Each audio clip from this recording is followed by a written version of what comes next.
Everybody, this is Jason with Dr. D CBD. I'm here with Dr. D, Don Davidson, MD himself. What's up, Dr. D? Jason is the man. Jason, happy Friday, sir. A very Friday. Exciting show tonight. Yes, we happen to have a special guest, a very special guest, actually, Dr. John MacKay. How you doing, Dr. John? Very well. How are y'all doing? Great. So, everyone, if you have not heard of Dr. John MacKay, let me tell you a little bit about him. He's an internationally recognized scientific expert in analytical testing, extraction, and purification techniques within the botanical space. So his career has included many roles in innovative product development. Dr. MacKay is currently a contributing journalist of Extraction Magazine, a cannabis extraction publication, and Terpenes and Testing Magazine, a publication serving the cannabis industry with cannabis news and science on horticulture, extraction, and testing labs. And I actually read that because it's good. Thank you.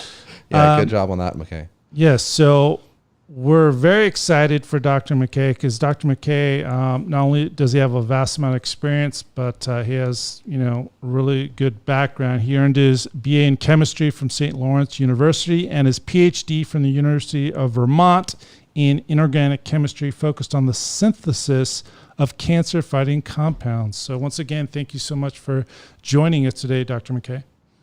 Yeah, Oh, it's a great pleasure. This is a good fun and a good forum, and appreciate it. Yeah, and I think Dr. MacKay, right, after that lovely introduction by Jason, it's really nice to put the human story behind all of the products, together. And I think that is really what the first week or two of this show has been, Jason, is really setting the stage almost with the characters that are so important to this industry, and who oftentimes the folks at home that are buying all these products and picking which ones to support with their dollars, they don't really get to meet a lot of the folks that are really working around the clock behind the curtain in the industry. And, like Dr. MacKay is responsible for a lot of the education and thought leadership in the extraction world, right? He speaks at lots of conferences. But John, you always described to me you're really an expert at basically when that plant comes off the field to, getting the raw material out of there, and then that is your spectrum, and in that spectrum there is a lot going on. So maybe you could start by just giving folks at home, that really easy to understand kind of breakdown of what does that long introduction that Jason gave you kind of mean? What are you really good at right now? What are you really doing every day? So the introduction and all the different parts that he's spoken of sounds like another human from another life, because I'm sure I couldn't get to graduate school now, much less undergraduate school, especially with all the young minds that are out there. When I'm looking at the extraction of hemp or cannabis of any sort, I always look at it from the formulation-centric side. Yes, which is really helpful for someone like me who has to make brands. Yeah, well, you have to make something, and you're providing a product that addresses a certain ailment or possible ailment, and from there you're having the ingredients that go into that product, and then backing up from there, you look at how can I get those ingredients, and you're backing up from there to know what type of extraction would provide you those ingredients, and you're backing up from there to know how to do the pre-processing, and all the way to the variety. Right. So if you have something that's a full spectrum product or a broad spectrum product, you're wanting to start off with a variety that has those, and then you're trying to make sure that you don't screw up what the plant has already done so well. And there's a couple of big decisions right up there at the top of that decision line tree, and that is, what is the starting raw material, like you said? So basically, what plant are you picking? And then I think the way you think a lot, John, is what do you want to make at the end is going to be partially how you select the process that you start with, right? Oh, not even partially. So that really is the criteria. So I talk about it. People always ask me, what's the best extraction? best? What should I use? What's Build the my best lab. extraction? And so from there, I make it into this. B is for botanical integrity, keeping the botanical integrity of the plant and what it's made intact the way you want it. E is for efficacy, efficiency, economics, everything that you're looking for through that extraction process, because it has to be ethical first. You and I both, go round and round with it has to be ethical. Yeah, You- or You're it's not not sustainable, right? Yeah, pesticide. so that's a good point. I will jump in there. John and I are both MDs, PhDs, scientists, have been in the space for quite a while, and we have seen that corporations just don't always take all the effort and time. And I can tell you what Dr. MacKay does takes a ton of time and research and testing, and really sitting next to those plants and working on the machinery and then lab testing it. I know, John, when we started to work together, 4 years ago, that was really what, a lot of the early things that I was introduced to you and working on were about, was looking at those machines that were in a lot of the labs in California and then optimizing them, right? Actually going to the owner of that machine and, hey, have you calculated the expected yield, like the actual versus expected, where's your losses? And yeah, I mean, it's work. It's work along the way, and it's Right. And I think Jason may have had a question, or what did you have, Jason? No, just some homework that I forgot to tell everybody. If you have a question for Dr. MacKay or Dr. D, or both of them, you can go ahead and call in live right now by calling 702-763-9518. It's on the screen right now. It's also in the description. Our good, awesome operations manager, Long, is standing by to take your call and put you on live. You can also comment below as well. And if Facebook offers for you to get started with a watch video, feel free to start a watch video show with your friends, follow, all the above. So yeah, this is a gift. I mean, Dr. MacKay and I are really doing this because we like people and we are excited about the plant and we are excited about all of our hard work touching people and hearing the feedback and kind of growing as the brands and industry continues to grow. We enjoy it. But Dr. MacKay, going back to starting with thinking about what you want to make and letting that select your extraction equipment. So you're going through, and so what you and I always talked about was safety, and so that was the S, and T is testing with modern technology. The other one that I always say, and you and I talk about it a lot, and that is good is not a number. Good is not a number. And there's no way to be able to know what you have in your process if, there's no way. You need to manage each part of the process. And if you can't manage what you can't or won't measure. Right. And so each one of those parts becomes critical to the overall extraction. Everyone believes it's magic. The plant comes through, it comes out, and it comes into an oil. And then suddenly it's in a beautiful case with a Dr. D on it. That's right. Hi. And then it's quite a bit more than you that. go back through, but many people don't realize that they're doing an extraction every single morning with the same principles, the same steps that go through. If you're making coffee in the morning, you're doing an extraction. It's just a water-based extraction. It's just a water-based extraction because there's other solvents to use. I mean, you could use methanol on your coffee. Might not possible. Yeah. You could use acetone. That's a good solvent, by the way. You could use ethanol. Ethanol's a possible. The first 2 hours aren't going to be. You're going to be awake, but I don't know what to say next. Yeah. And so eye opener. And so that's an Irish coffee. And then if you go back through, there's also a significant difference between what you have for a cold brew versus a hot brew. If you do a cold brew coffee, it takes 12 hours. So if you get up at 7 and you want to have coffee and start making cold brew, that's not happening. And the same thing happens when you're looking at a hot brew. You have 1,500 compounds that come out, and you're looking at caffeine. People say, oh, I want to have the caffeine. But just take a pill if you want to have the caffeine. Right. But that's not the case. Right. Because I realize it as a social thing for you. Hi, how are you? Would you like to have a cup of coffee? My name is Dr. D. Yeah. Social and the other stuff that's in the extract. Oh my goodness, yes. And so you decaffeinate by CO2. That's a way of processing. But when I'm looking at all the other parts of extraction, I really do go to the three S's. And the three S's are scale, selectivity, and speed. Correct. And And that is important because especially when we're having to make this on a scale where it is affordable and cost effective to compete with the rest of the industry and provide people with an affordable product, this is basically being done on massive industrial scale now. Yes, and everyone has their favorite. If you have someone who's on extraction side that starts off with the extraction type, then that's not where you want to be. Not everything is ethanol, not everything is cold ethanol, not everything is CO2, not everything is, pick your brand, right, or your flavor.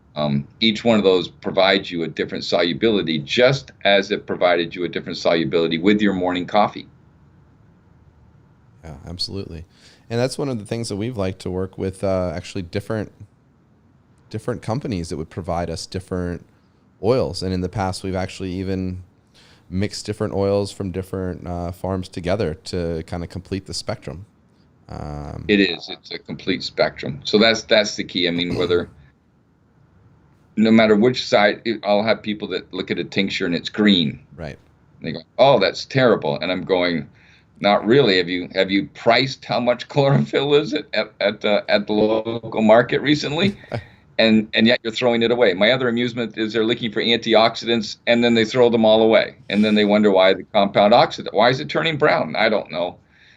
Maybe because you threw out all the antioxidants that were naturally in the plant. Could be. Yeah, I will say that is something that you and I have talked about for a long time is, really making some of these beautiful tinctures that do retain as much of the acidic compounds as possible and as much of the minors, right? I do think that'll happen over the next half a year to a year where we're able to actually narrow our tincture lineup down into blends that are kind of super tinctures, where it's combinations of CBD, CBDA, CBG in a full spectrum profile with additional like terpene fortification. What we're doing now is we're spiking basically nice hemp-derived terpene blends with beta-carotene, so we get a bigger CB2 stimulation. And yeah, I mean, I think that's going to be the way to go for a lot of folks. They will get more efficacy at a lower dose of that sort of a master mix of tincture. And as a formulator, John, I will say that, working with a couple of the big labs in the United States now, there's still almost no one that's very good at working with CBDA.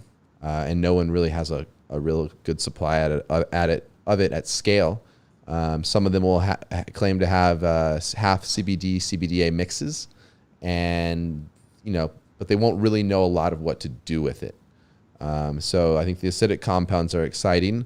And then if you really had to break down, those safety things and the other acronyms that you did or talked about earlier, if you just had to give the quickest way for people to understand extraction of what are the core steps right now that most of the products that we're making that are either isolate or full spectrum go through, what are those steps? So someone has to get the biomass off the field, right? And then they either dry it or it's wet. And then it goes either into a extraction machine using CO2 or ethanol or another sort of solvent. Or are there some certain steps that people might, know about that happened before that? Or what are the steps that you think everyone at home, if they were kind of reading their simplified hemp extraction handbook, should kind of have the concept of in their mind, John? So that's a good question, and a lot of times we bypass it because it goes from the plant, magic happens, right, and then oil comes out the other side. Magic. Just like our telemedicine platforms. Someone presses a button, it magically connects. Bada bing. Yeah. But they didn't see the year and a half of work to build it. No, and all the people sites that have to come with that. When I look at that, I will do the following. So when you have a plant, you're able to monitor it all the way through the process. Right. And so no different than what I'm going to do for my coffee beans. I go and I have a hemp product that I like to go and let's say I'm limited to the flower. Okay. So that's what I'm going to do. I'm going to stay with the flower, not take the rest of the plant. Then I'll move back away from that plant. And so you go to the refrigerator or you go to your storage session, and you get your product and you measure it out into your grinder, and then you take that product and you grind it like the coffee beans. And you time it based on this type of grind size you want. Like you want a thick grind, or you want a fine grind, or you want to be able to make an espresso. An espresso is very, very fine. And now you bring it over to your coffee maker of choice. And so you can have a flow through coffee maker. That's called dynamic extraction, constantly flowing through. And most caffeine snobs, I mean people who understand coffee and appreciate it beyond realistic values, is if you go back through, you do it through a French press. And what you do is you have a set amount of coffee to a set amount of water. I'm assuming that's what you're having there, Dr. Diaz, or a tea or something. It is indeed a cup of coffee. It's a little cold from this morning, but it's doing the job. There you go.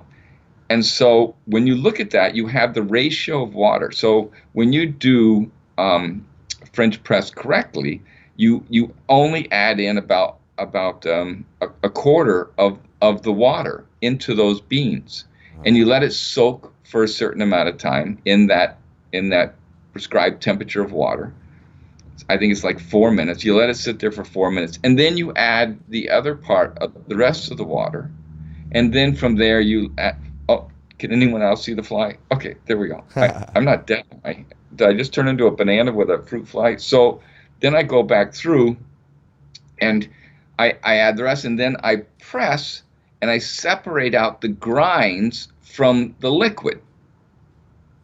And then I take the liquid and I pour it into another container, and that is my amount. Now, if I wanted to be in the production of coffee, I wouldn't be making a French press after French press after French press. I would have a larger one. Let's say I'm a continuous circle. So you always know that people are doing that. So now you look at that process. Now, where do you measure? You measure the amount of coffee you had, because you know how much you had, because you know that that's going to be the right amount for the aroma, for the amount of caffeine, for the harshness, for the bitterness, and you have different types of variety of coffee. So that's no different than hemp. If I go back through, the next process is that if I really wanted to make sure that I had a process and I was a manufacturer, I would be testing the beans that I left behind to see how much caffeine was left in them. Correct. I don't care about how much caffeine was in the other side. And so I care about to explain the analogy and cover all that for folks that you're using a bit more. So the French press idea would basically be the beans and the grind would be the hemp coming off the field, being ground, put into some sort of a cylinder or a vessel, and then the water being run through that would be some sort of extraction solvent, such as either CO2 or alcohol in different setups. And then basically the ground coffee poops would be the hemp waste that's left over after the first extraction pass. Correct. And then where does that would that be, what sort of a name would those sorts of setups that are common on the market that are processing the oil that people are putting into lots of products be called, John? Like if you saw an extraction machine, would you just say, oh, that's a hemp extraction machine, or a CO2 machine, or that's an ethanol machine? Or how do you kind of talk about them with names and things like that? So when I'm looking at those, it really is chemical engineers have defined a vessel so that it matches the type of solvent that's going to be in there. So you have the compatible components, whether it's the O-rings or whether it's a pressure. So each one of those goes through all the engineering. So to pick out one, pressure, thick walls, or temperature, or transferring from one mode to the other. And so each one of those processes, an ethanol machine is typically, lower pressure, but you have a lot of ethanol to go through. And ethanol isn't just ethanol. Ethanol at 0 degrees, ethanol at -40, ethanol at room temperature. Each one of those is going to be like the water and the cold brew, hot brew. And then when you move towards CO2, for example, CO2 is very, very fine-tuned. It's like you can tune in the radio, you can choose what you want to have come out, you can choose when you want it to come out. And ethanol isn't the same way. So when I look at the 3 S's of speed, scale, and selectivity, ethanol has no selectivity. Right. I mean, and if it's a lower temperature ethanol, then it acts just like CO2. So now you're slower, but you have selectivity. So each one of those is different. So when I look at that entire process, it's a matter of the energy that's used and the heating and the cooling. And part of that is the next topic, and that is people that have not got the chemical engineering or working in the food processing or the perfume industry don't realize that they're making a lot of side products based on not knowing how to do their own ethanol or CO2 extraction. So more recently, papers have come out to show how many other rogue compounds are being made through this process. Yeah. And as a physician, the last thing you want is another flumidomide. Last thing you want is another, case where someone has tainted something like they did, tragically and terribly with the vape cartridges, for example. With the vape, or making sure that you're not somehow creating a rimonabant or some other compound like that. Exactly what. One thing I think was interesting is you mentioned 2 different types of solvents that everyone loves to talk about as being better or worse than one another. And I think you and I we have the same opinion. Whether it's CO2 or it's ethanol, it's not necessarily better or worse. It's just simply what you're making. I'd say the ethanol systems that are being run today by responsible folks, you're not getting a lot of leftover residual solvent in the products that you're getting. And even if you did, it'd probably be less harmful than what people drink every day. So you don't necessarily feel like there's a better or worse between CO2 or ethanol, do you? No, it all goes to the formulation centric. In fact, you can use CO2 in the post-processing. Mm-hmm. Correct, off your ethanol lines. Yeah, so you can do it off your ethanol lines, and then you can further it afterwards. So there's a lot of co-solvents. So you can use CO2 plus ethanol. You can use ethanol and a mixture of other components in there. So that it's not just one solvent. Everyone's taken into one solvent. But the millisecond that the ethanol or CO2, pick your solvent, doesn't tetrafluoroethane, isopropyl alcohol, butane, propane, it doesn't matter. The minute you move into that process, you now have ethanol plus your friends, because it's doing an extraction, and the length of the cylinder is going to tell you how long it's going to be in there. So by the time you get to the top of the cylinder, you do not have pure ethanol by any stretch of the imagination, nor pure CO2, nor pure anything. Yeah. It's all the other friends that are coming out with it. Just like your caffeine. Yeah. All the other friends are coming out. Which is good, which is what you want. And now we can work on separating them and, getting them to where we want them to go. And I think that brings us to a really neat topic, right? So once you're at that point of the extraction, and we have a question, John? Or Jason? Right on. Love questions. John's my brother. Yeah, so we have a question from Facebook. What has been Dr. MacKay's personal experience with cannabis, CBD, or whatever, if any? Great. Take it away, John. Have you found yourself, having any of these products in your life? So currently, even with the CBD, been suffering from a significant number of migraines. So I've had a few people that have encouraged me to use it for that. I would also say that just being able to use some of the different tinctures that are currently on the market. I've worked with some of those now, and I found it, good for the inflammatory in my stomach. But that's my own personal case, and maybe it's the olive oil. But Right. but I haven't had a migraine for a whole 2 days, so I'm pretty pleased about that. Yeah, similar to my mother. She played around with the dosage for about a month or two, and then she was actually she hasn't had an optic migraine in like 2 years since she started CBD. And she had migraines for over 10 years. Yeah, she had migraines forever. I will say, John, talking to a lot of women, it is amazing how many folks I meet that have never heard about clinical endocannabinoid deficiency syndrome, even when they are, like walking criteria to be considered for that disease state. So interesting stuff. Okay, so getting back to the extraction, once we get the oil out, John, what would the oil be, right? What would someone at home think? They think CBD oil. They usually think of some amber, clear, semi-clear oil. How does it really come out first of a machine? What does it look like? What is it called? So now you've come across the same as with any plant product. What does it come out the first way, and what is it going to come out as afterwards? So there's a lot of colloquial names out there for crude. So it's taken from what you'd have for your first step. So something that comes off of a room temperature ethanol is going to be typically a dark color, a mixture of whatever the pigments were that provide color, including all the cannabinoids, right, as part of it. What you're going to come out with a CO2, depending on conditions. If you do it on a subcritical, you're going to come out with something that's more of a yellow, because you're not taking out all the other colored compounds, much like your cold brew coffee. Same sort of thing.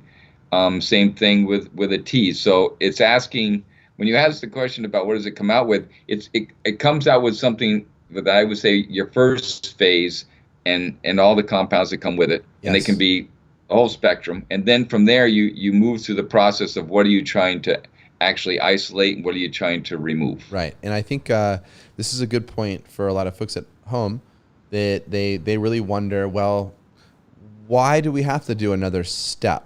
Why can't we use a crude? You said it was full spectrum. Isn't that good? Why are we removing compounds if this is going to be put into my skincare or my tincture or whatnot? And there's probably a couple of reasons. I'll let you get into the more scientific answer. But generally, when you think about your hemp plants, right, everyone, they have to be grown to be under a certain percentage of THC by law. And one of the reasons that you have to continue to process is that as you concentrate anything, right, everything gets more concentrated. Even if you're after the CBD, the THC levels. So you have a rise, and the oil becomes what they call hot. And that means that it becomes over 0.3% THC, which means that you're, depending how hot it is, products could become psychoactive. And that product will have to be what we call THC remediated, so it is legal to ship across state lines, right? So that's a big thing too, is if a farmer processes something to crude and it's too high in THC, that product is now trapped in that state and can't be sold in interstate or global commerce. But yeah, what else? Why would people not want to make maybe a tincture or a skincare product out of crude, John, or would they? I think it goes to, so I'll make up another analogy, which is scary off the top of my head. I think we're pretty good at that. Molasses. Molasses, all right. Start off with molasses, then you can go to dark brown sugar, and then you can go to light brown sugar, and then you go to natural sugar, and then you can go to just white sugar. Right. And each one of those has more and more compounds in it. Where I remember having a spoon shoved in my mouth every morning for molasses to help me with the iron when I was a kid. And I don't remember it being a great experience, but at the same time, it's something I took every day under duress. But then, because my father was thinking, molasses has all these great things in it. This has, a better, opportunity for health. When you look at that, it's also the fish oil. I remember fish oil as a young person. and now fish oil with the omega-3s, omega-6s. So now you have all those different fish oil and all the derivatives that come from that. And so now you're right back to why isn't everyone taking, a different a mixture? Well, sometimes it's taste, sometimes it's perception, and sometimes it's just not knowing about the literature. And the other part is, how do you take a complex mixture like that on a mass market, right, and homogenize it? Has everything in it, right, like you had on each one. Yeah. Have you seen anyone using crude in anything right off the line?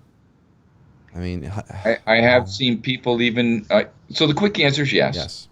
And the longer answer is it's more boutique, or it's more something made especially for someone. But also I've seen taking the hemp and the flower and grinding it and making a smoothie out of it for some cancer patients that want a full spectrum, because sometimes each one of those parts, like you and I have always said, it's going to be the acids, but you still have to have some of the, it's a mixture of everything. Yeah. So everyone's. Yep. No, I think that's definitely something I want to put on the menu eventually, is a collection of, we'll probably actually do a dried flower capsule that's ground, and it's a mixture of different strains of hemp. So you get a overlapping and actually changing terpene profile along with the CBDA.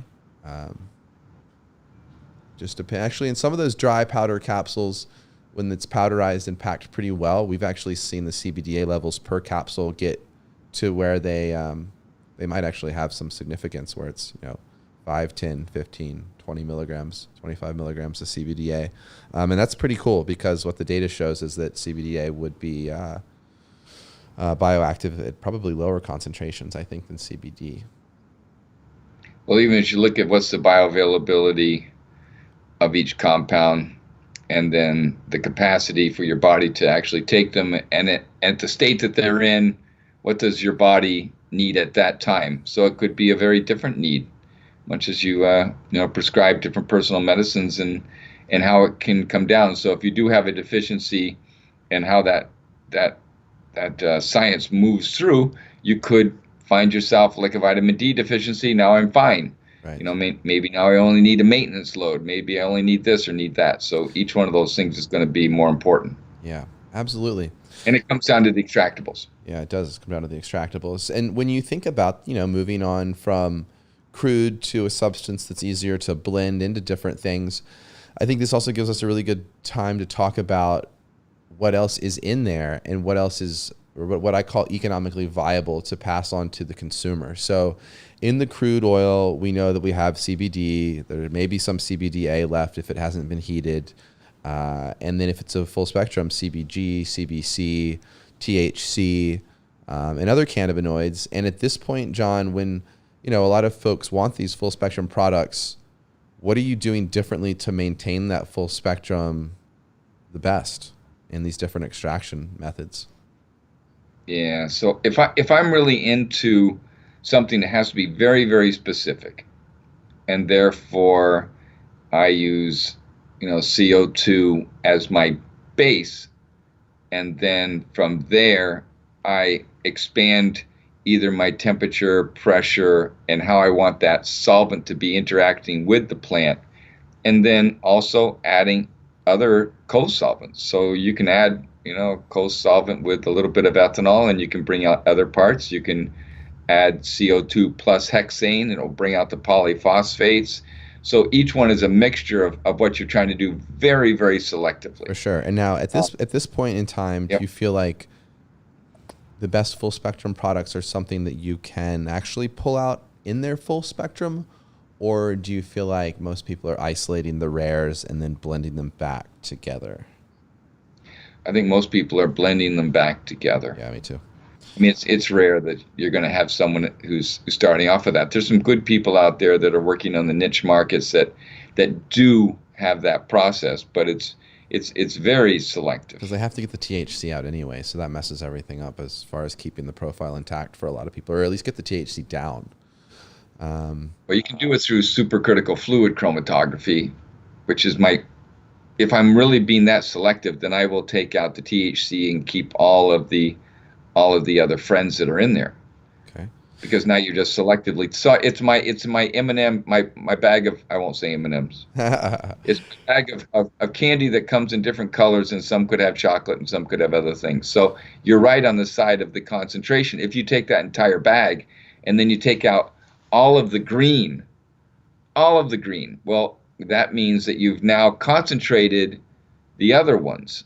So the percentage of those total is going to be higher and higher. And if the yellow is pesticides, then those are also going to be concentrated. And if the blue are THC, that's also going to be concentrated. And now I had to remember the colors that I just gave things. But as you're looking through that process, and then you want to take out all the blues, well, then you have to hand pick out those blues, and that's what chromatography does, supercritical fluid chromatography with CO2. So now you're not having to get rid of a solvent like you are with a water-based or buffer-based. So I think that's a really good way to jump to kind of what I wanted to do, and that's trace from the field how now we are getting towards, from a crude, using these different chromatography methods to separating out our individual cannabinoids into their oil, and then blending all of those back together to create these full spectrum oils. And that is oftentimes how we're doing it. So I think that's important for everyone to now have a concept in their head that's listening of that's how we're getting to the full spectrum oil that is then being put in products like Dr. D full spectrum products. And if it's an isolate that we're needing to work with because we want something that's powder, it's easy to mix with other ingredients, then there is a similar process where, again, things are separated into their components and the CBD is kept separate and further purified and refined. Now, beyond talking about some of the more common methods of extraction, John, I think for you and I, it's way bigger than that, and it really involves the study of the plant, because if you don't study the plant, then you don't know what times in its life cycle, what cannabinoids peak, and you can't harvest effectively to maximize the yields. And to bring us full circle on that, there's an instrument that both you and I own called the Light Lab, which is an HPLC in a case. And as we've talked about for years, it was basically designed to be carried around by a bunch of guys in the mountains growing weed and not be broken and used in the field. And so this device is something that lets you and I do a lot of things, but one would be for you, for an example, to test your extracted material and see what was left in it, so you can see if you're missing things. And then for me on the brand and cultivation side, and even you when you're testing leaves, I'm there using that machine to test plants early in the life cycle so that I know what the ratio of cannabinoids is, so that I can select mother plants rapidly that will be in the ratio of cannabinoids we're looking to bring to market, right? So if we're looking for a plant like a Bubba Kush that's been bred into a CBD plant that then has been stabilized at a 1-to-1 or a 2-to-1 or whatever, that is how I then know what to grow and can execute that process quickly. And then we can literally put the whole chain together by bringing someone like Dr. MacKay into it. And you can say, well, I want a beautiful full spectrum, 2-to-1 oil, and we can go in and extract those plants and then make things like tinctures or vape cartridges or whatever we are going to make. And then let's take it away to this, John. What are you excited about? I know you're calling in from the basically right next to one of the largest, I think, hemp farms maybe in California. Do you want to tell everyone what you're working on or what you're excited about now? Sure. I think on the exciting side of what I'm doing, I've got a couple of video series. I had one with the Emerald Scientific. That's like a 7 or 10 part series with Dr. Jerry King, who I say is the king of extraction just by definition. And that's great for people to watch, right? Whether they they're learning, yeah, or even maybe other scientists that want to learn. It's a good one for the start off. I've also just have another video series that came out with Green Flower. So Nice. It's green-flower.org, and it's I believe it's a 21-hour with many different scientists. I have a few of the sessions, but I also have a few of my other friends that I coerced into doing it, and it's a good job. I think it's a a fun one. That's being March. And that's March always that's 16th. and that's great to hear, because I've known you for years now, and that's always been one of the things that you seem to enjoy the most and like, as being part of the industry was, networking and teaching people, and it was bigger than just extracting cannabinoids and making money. Yeah, certainly not doing that, are we? Well, we're getting there. And, I think that is the real beauty of the industry, is that there are lots of people from different walks of life, from all across America, that are coming together. And part of this show is to make it educational, but not just educational, but so that people can literally go to a store shelf and be like, wow, I heard Dr. MacKay talking about this, and this is where this product came from, and these were some of the processes that were used, and I know the people's whose minds were involved in making these products. And I think, that's certainly my goal, is to bring some of the best people that are positive about education and that really enjoy what we're doing together here to create brands and to, make money and give people a product that's affordable, and that can all be done. So I'm excited to, see where we all end up, John, over the next year. And then Jason, another question, or what do you got? Yeah, I just wanted to get Dr. MacKay's take. So, couple things to set up the stage. Me and Dr. D recently went to a networking event, and Dr. D, sorry to say, was late. And I was waiting for him, and I was talking to an older gentleman, and he saw my shirt, and he's like, "Oh, Dr. D CBD." And I'm like, "Yeah, have you tried CBD?" And he's like, "Yeah, I have really bad arthritis in my hand, and I've tried about 5 or 6 different products, and really nothing seems to work." And I took out a bottle of my 800 milligram body lotion from Dr. D that he's showing in his hands right now. Yep, this is the one. And with 5 to 15 minutes, when Dr. D finally arrived, he's like, "Oh my gosh, this stuff really works." And I'm like, "Yeah." And then we were doing another show, and before the show, I did some research, and I just searched for NBC CBD not found, and like tons and tons of local NBC stations across the country doing all kinds of reports, and the headlines are like, CBD products tests, results can be alarming. Patients are being duped testing popular CBD products. All bark, no bites. Some CBD pet products contain virtually no CBD. And that older gentleman, he's just, it's common wherever we go here in Las Vegas, when people are skeptical, it's because they've tried lots of different CBD brands and it's not really worked for them. Yeah, I think when you look at all those, same thing with fish oil. I mean, you go to that and you buy from the big brands, and you buy from the big brands that have the botanicals, because as Dr. D and I have said, they worry about the CBD not being FDA approved. Well, go to your shelf of all your vitamins, because those aren't approved either. Vitamin D is not approved by the FDA, and it just these things are not allowed to. And I do go through a lot of different testing. I even test with something called thin layer chromatography. It's less than $300 to get into it. Put a dot on a piece of glass with silica on it, and watch the dots separate like you do with tie dye. And so I'll get that. And then I use something. There's a lot of different technologies around. I use a Chemist detector that allows me to detect between CBD and THC, and I don't ruin the product. So I can use a bud, or I can use a ground material, and I can very quickly, in 10 minutes, I can get a reading. I've looked at some of the stuff from Big Sur it's a next higher price. It's probably $21,000, and you're able to get a very quick answer with IR. And then the light lab I use when I'm really trying to do a separation for something that goes all the way from a 3-week-old plant until I've got an isolate. So it allows me to use the technology I've seen through the decades at Waters Corporation when I was there for 29 years, and it's something very, very easy, and it's constantly being updated. So you can do a hemp. I use my hemp compliance, where I can go down to 0.02 and do all these different things. But you can. But I also saw it at a show, and ELISA one that's, the antibodies that would show a THC up to a certain point.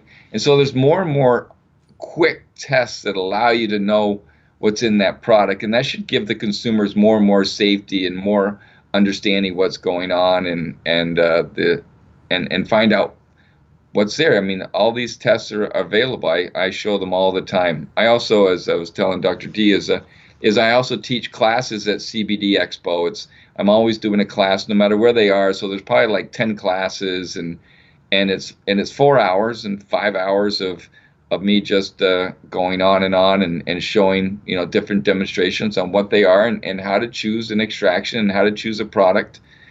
So I don't tell everyone to get into extraction. Right. Most of the time I'm discouraging people. I'm saying let other people do it because there's cheaper ways to throw away your money. Now that is an interesting saying right there. I don't know if there's cheaper, and there's faster. I think that there's something to be said about that. A lot of people have tried to go in and get super top heavy as a company with money as far as taking investments to build either or farms or extraction facilities. And then they become, one of many farmers or producers or extractors, while right now what really is crucial are some more of the technical aspects of extraction, like you said, like remediation, and really brands, and having a brand that you can take the knowledge to the public with. And I think that is where, you and I really are kind of finding our niche, is that we're getting to work with some of the extraction companies, right, that we know are going to last, that have had that 5-year period to smooth out their operations, that are doing well, and that we have the brands now that the consumers trust. So it's in a way, I think we're going to come out of this really well, John, because while, you might have a little bit of investment into something, you or I certainly don't have to repay, millions of dollars of investment. And as we're able to really hook up some of your technology with things like, my patient list and things like that, it's going to get really fun. And all of us that were able to stay lean as entrepreneurs and not have to take on tons of investment, I think we'll do really, really well. As far as the new technology that you're working on, is there anything that you want to share about like that next level of extraction technology that, you think should be on some of these premier farms that have survived? Because right now I wouldn't want to go do a farm. I'd want to go, the farms are basically begging to supply us with cannabinoids for the brands, or there's even farms that are, offering us almost half of their equity to come in and take an ownership role by bringing in brand supply contracts, telemedicine technology, things like that. So anything, that you think the really successful extraction companies are kind of looking at getting into, or is that technology there, like water extraction? I think when you look at all of the different possible extraction technologies that are in China or India, or because people have been extracting botanicals for a long time, cannabis and hemp are not the first. Long time. And so when you can't discount those parts, but it still goes back to speed, scale, and selectivity, because a scaling really now it's being taken out of the basement and it's now on the manufacturing floor. And so now you have OSHA to think about. You have CGMP, you have FDA rulings, USDA rulings that you're watching out for employees. And I think that the next thing that's going to happen is the safety and simplicity of the other two S's, where how do you do the automation? And it's still rare that you have anyone with in-house testing that's actually looking at the analytics. And there are technologies out there that allow you to do inline analytics, but they'll spend millions and millions and millions on cultivation and a building, and then they won't spend which is kind of which we all know, and spending all those millions on millions of cultivation. We know what the biggest brands are, and we can tell everyone at home that most of those big brands aren't using more than 20 to 30 kilos of CBD per month. So these organizations that go out and say they're going to grow 1,000 acres of CBD and have, thousands and thousands of kilos, you got to ask them, where are they going to sell it all? Yeah, so I think when you're looking at the CBG and the CBGA, because those are, so the whole process of this. So how do you and I do this? I mean, I know that you're doing the same thing I do, and that is you get up every day and, for the 60 to 90 minutes, I read the newest technology, the newest literature, peer-reviewed literature. I have an opportunity to do that through, my role as an adjunct professor at the University of Vermont. I'm able to explore all those things. Right. But at the same time, you should be able to explore them through a process where you're able to listen to something like a podcast, or you're able to move forward on what does that literature mean, because you have all of these different conflicting ones. Right. 2 days ago, it was bad to eat eggs. Now it's good to eat eggs. Now you eat the yellow part, you don't eat the yellow part. Do you eat the orange rind? I don't know. But I typically don't anymore because it just gives me bad breath, but I used to enjoy it. And you're right. The self-education, it's complicated. It's expensive to travel to the conferences or to have access to those journals. And again, this is part of why we're doing this, because we have been in the space so long that we do know a lot, and we want to pass that on for free. And yeah, John, absolutely what you just spoke to, conferences, self-education. I can tell you I was doing a lot more of that last year. This year has largely been, as you know, for both of us, a lot of small business and startup work. But that was all basically backboned by a lot of self-study that I'd done earlier. And now as everything stabilizes, I'm really excited to hit the conference trail again. I mean, in California, there are so many ones that we're blessed to have that are really good. And then, get out to see you again up there in Bakersfield, man. I might be up there within the next 2 weeks. And on that note, Jason, what else do you have? Kind of wrapping it up, or what do you think we got? Yeah, let's wrap it up, everybody. Thanks again, Dr. MacKay, for joining us. I put your link and contact info in the description, so definitely check that out. And again, share, follow, and stay tuned for the next shows. Thanks. Yeah, absolutely, everyone. If you need Dr. John's services, check him out, Synergistic Technologies. Feel free to get in touch with us. We can always link you to Dr. MacKay. And everyone, stay in touch. Stay tuned. We can't wait to bring you some more interesting topics of conversation with Dr. MacKay and I.